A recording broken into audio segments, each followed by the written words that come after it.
यस्तो दामी देख्छु कि होइन बाहिरबाट पुरै म यहाँबाट देखाउन गइरहेको छु हेर्नुहोस् ल कस्तो दामी छ यो पुरै एचवाई प्यानलको बिल्डिङ होइन माथिल्लो तलामा लगभग धेरैवटा रुम छ धेरैवटा बाथरुम छ सर हेर्नुहोस् ल हजुरहरूलाई यति यस्तै बनाउनु पर्ने छ कतै भने कन्ट्याक्ट गरेर हाम्रो मनिष सरलाई कन्ट्याक्ट गर्न सक्नुहुन्छ मैले कन्ट्याक्ट नम्बर चाहिँ टिकटकको बायोमा राखिदिनेछु भने एकदमै राम्रो खालको चाहिँ कम्प्लिट करिब अब लगभग काम चाहिँ 80% जति भइसकेको छ भने मात्र अब 20% काम बाँकी होला बाहिरबाट 20 पनि होइन 10% छ भनौँ न ल अब 10 सबै 15 20 रेडी भनौँ न ल भइसकेको छ यो कङ्क्रिटको सिभिल कामले गर्दा थोरै कामहरू रोकिरहेको छ क्या जस्तै सिमेन्टीले गर्दा माथि फल सिलिङमा रङ लाउन हजुर होइन हजुर रोकिरहेको छ चाँडै नै हुन्छ त्यो पनि र चाँडै यो अब कम्प्लिट हुन्छ बाहिरबाट लुक्स हेर्नुहोस् यस्तो राम्रो देखेको छ कि होइन म अगाडिबाट पनि एकचोटि देखाउन गइरहेको छु है हजुरहरूलाई पनि गर्नु पर्यो भने चाहिँ एकदमै राम्रो एकदमै छिटो पनि हुन्छ अब ढलानको घर गरेर बनायो भने बन्नलाई लगभग वर्ष दिनै कम्प्लिट लाग्छ भने यो चाहिँ 2-4 महिनामा उहाँले कम्प्लिट गर्नुभएको सर हेर्नुहोस् मैले चारैपट्टिको भिडियो हालेको छु भने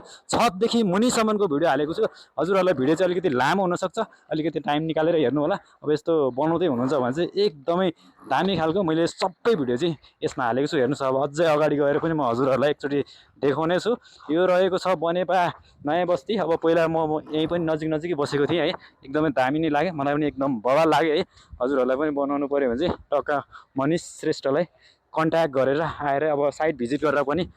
काम चेकआउट गरेर पनि काम दिन सक्नुहुन्छ है दामी खालको रहेको छ वरिपरिको बस्तीहरू पनि हेर्न सक्नुहुन्छ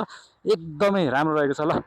काम गर्नु पऱ्यो भने कन्ट्याक्ट गर्नुलाई कन्ट्याक्ट गर्नको लागि चाहिँ उहाँलाई सम्झिनु होला है त नमस्ते म चाहिँ महालक्ष्मी आल्मुनियमबाट पनि हो होइन र यस्तै एसवाई प्यानल सम्बन्धी झ्यालढोका सम्बन्धी काम गर्नु पऱ्यो भने पाँचखालमा रहेको पेट्रोल पम्पको ठ्याक्कै अपोजिट महालक्ष्मी आल्मुनियमलाई सम्पर्क गर्नुहोस् नम्बर म बायोमा राखिदिन्छु ओके ल धन्यवाद है मनिष सर एसवाई प्यानल सम्बन्धी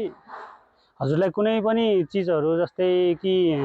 टेन्सन नलिकन मलाई घर भन्नु पऱ्यो भन्नु भने हामीलाई जिम्मा दिनुहोस् हामी यसरी सर्लक्क घर बनाइदिन्छौँ ओके धन्यवाद मनिष सर धन्यवाद